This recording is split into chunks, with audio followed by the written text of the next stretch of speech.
ಮುಖ್ಯಮಂತ್ರಿ ಸಿದ್ದರಾಮಯ್ಯನವರು ಇವತ್ತು ಬೆಳಗ್ಗೆ ಒಂದು ಟ್ವೀಟ್ ಮಾಡಿದರು. ಅಂದರೆ ರಾಮ ಮಂದಿರ ಲೋಕಾರ್ಪಣೆಗೆ ಹೋಗದೇ ಇರುವ ಕಾಂಗ್ರೆಸ್ ಹೈಕಮಾಂಡ್ನ ನಿರ್ಣಯವನ್ನು ಅನುಮೋದಿಸುವ ರೀತಿಯಲ್ಲಿ ನೋಡಿ 4 ಶಂಕರಾಚಾರ್ಯ ಪೀಠಗಳು ಹೋಗೋದಿಲ್ಲ ಅಂತ ಹೇಳಿದಾರಂತೆ ಸುದ್ದಿ ಇದೆ ಅಂತ. ಅದರ ಜೊತೆಗೆ ಚಂಪಕರಾಯ ಅವರು ಇನ್ನೊಂದು ಸ್ಟೇಟ್ಮೆಂಟನ್ನು ಕೋಟ್ ಮಾಡಿದರು. ಏನು ಪೂಜೆ ಯಾರಿಂದ ಆಗುತ್ತಲ್ಲಿ ಅಂತ. ಒಂದು ನಿರ್ದಿಷ್ಟ ಸಂಪ್ರದಾಯಕ್ಕೆ ಪೂಜೆಗೆ ಅವಕಾಶ, ವೈಷ್ಣವ ಸಂಪ್ರದಾಯಕ್ಕೆ, ಶಾಕ್ತ ಮತ್ತು ಶೈವ ಸಂಪ್ರದಾಯಗಳಿಗೆ ಪೂಜೆ ಇರಲ್ಲ, ಅವರಿಂದ ರಾಮನಿಗೆ ಪೂಜೆ ಆಗೋದಿಲ್ಲ ಅಂತ. ಡೀಟೇಲ್ಸ್ಗೆ ಹೋದರೆ ಬಹಳ ವಿವರಗಳಿದ್ದಾವೆ. ರಾಮನ ಪೂಜೆ ಯಾರು ಮಾಡಬೇಕು, ಯಾರು ಮಾಡ್ತಾರೆ ರಾಮ ಮಂದಿರದಲ್ಲಿ, ಯಾವ ಪರಂಪರೆಯಿಂದ ಆ ಪೂಜೆ ಆಗುತ್ತೆ ಅನ್ನೋದಕ್ಕೆ ಅದನ್ನು ಮಾತಾಡ್ತಾರೆ. ಅದನ್ನು ಕೋಟ್ ಮಾಡಿ ಸಿದ್ದರಾಮಯ್ಯನವರು ಒಂದು ಟ್ವೀಟ್ ಮಾಡಿದರು. ಸತ್ಯಾಸತ್ಯತೆ ಏನು? ರಾಮ ಮಂದಿರದ ಉದ್ಘಾಟನೆಯನ್ನು ಶಂಕರಾಚಾರ್ಯರಿಂದ ಸ್ಥಾಪಿತವಾಗಿದ್ದ, ಆದಿಶಂಕರಾಚಾರ್ಯರಿಂದ ಸ್ಥಾಪಿತವಾಗಿದ್ದ 4 ಪೀಠಗಳ ಧಿಕ್ಕರಿಸಿದಾವ.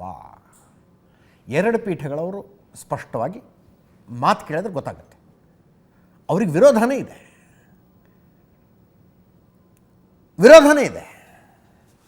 ಒಂದೊಂದು ಪೀಠದ ಒಂದೊಂದು ರೀತಿಯ ಕಾರಣ ಅಂತ ಅನ್ನಿಸ್ತಾ ಇದೆ. ಈಗ 4 ಪೀಠಗಳು ಯಾವ್ಯಾವು? ಜ್ಯೋತಿರ್ಮಠ ಉತ್ತರಾಖಂಡ, ಅದರ ಪೀಠಾಧೀಶರೀಗ ಸ್ವಾಮಿ ಅವಿಮುಕ್ತೇಶ್ವರಾನಂದ ಸರಸ್ವತಿ ಅವರು. ಗೋವರ್ಧನ ಮಠ ಪುರಿ ಒಡಿಸ್ಸಾದಲ್ಲಿ ಸ್ವಾಮಿ ನಿಶ್ಚಲಾನಂದ ಸರಸ್ವತಿ ಅವರದು. ದ್ವಾರಕ ಮಠ ಗುಜರಾತ ಸ್ವಾಮಿ ಸದಾನಂದ ಸರಸ್ವತಿ.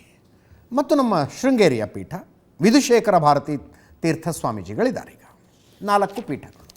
4 ಪೀಠಗಳ ಪೈಕಿ ಸ್ವಾಮಿ ಅವಿಮುಕ್ತೇಶ್ವರಾನಂದ ಸರಸ್ವತಿ ಜ್ಯೋತಿರ್ಮಠ ಉತ್ತರಾಖಂಡ ಅವರು ನಾವು ಹೋಗೋದಿಲ್ಲ ಈ ಕಾರ್ಯಕ್ರಮಕ್ಕೆ ಅಂದಿದ್ದಾರೆ.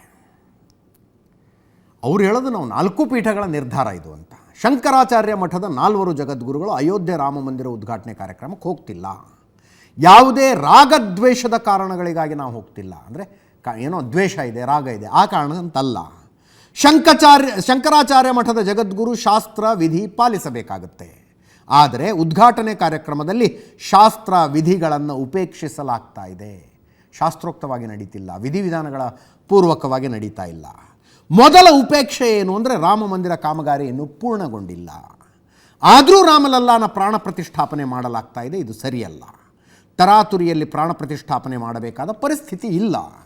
ನಾವು ಇದನ್ನೇ ಹೇಳುತ್ತಿದ್ದರೆ ನಮ್ಮನ್ನು ವಿರೋಧಿಗಳು ಅಂತ ಇದ್ದಾರೆ, ಮೋದಿ ವಿರೋಧಿ ಅಂತಿದ್ದಾರೆ.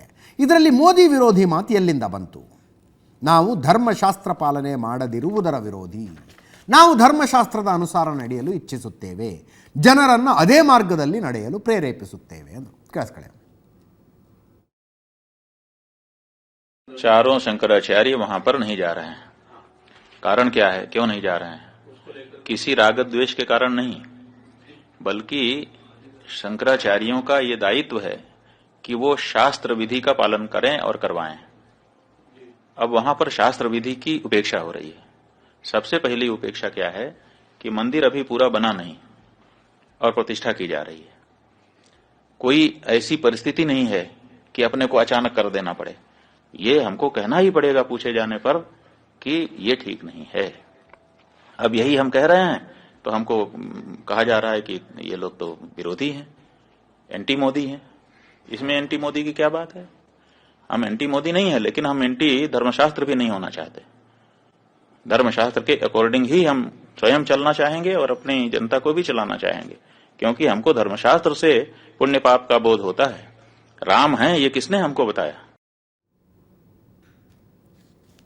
ಬೇರೆ ಯಾವುದೊಂದು ಶೂಟಿಂಗಿಗೆ ಶತಾವಧಾನಿ ಗಣೇಶ್ ಅವ್ರು ಬಂದಿದ್ರು ನಮ್ಮ ಸ್ಟುಡಿಯೋಗೆ. ನಾನು ಸುಮ್ಮನೆ ಕೇಳ್ತಾ ಇದ್ದೆ ಅವ್ರನ್ನ, ಇಂಥದ್ದೊಂದು ಅಭಿಪ್ರಾಯ ಬರ್ತಾ ಇದೆ, ಪೂರ್ಣಗೊಂಡಿಲ್ಲ ಕಾಮಗಾರಿ, ಆಗಲೇ ಲೋಕಾರ್ಪಣೆ ಮಾಡಲಾಗ್ತಾ ಇದೆ, ಪ್ರಾಣ ಪ್ರತಿಷ್ಠಾಪನೆ ಮಾಡಲಾಗ್ತಾ ಇದೆ, ಇದರ ಬಗ್ಗೆ ಏನು ಹೇಳ್ತೀರಿ ಅಂತ. ಶಾಸ್ತ್ರಗಳು ಸಂಪ್ರದಾಯಗಳ ಬಗ್ಗೆ ಅವರ ವ್ಯಾಖ್ಯಾನ ಬೇರೆಯದೇ ರೀತಿ ಇದೆ ಮತ್ತು ಬಹಳ ಆಸಕ್ತಿದಾಯಕವಾಗಿದೆ.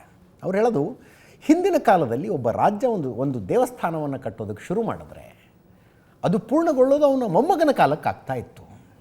ಹಾಗಾದರೆ ಆ ದೇವಸ್ಥಾನದಲ್ಲಿ ಪೂಜೆ ಪುನಸ್ಕಾರಗಳು ನಡೀತಾ ಇರಲಿಲ್ವಾ ಅಂತ ಶತಾವಧಾನಿ ಗಣೇಶ್ ಅವ್ರು ನಮ್ಮನ್ನು ಕೇಳ್ತಾ ಇದ್ರು. ಇರಲಿ,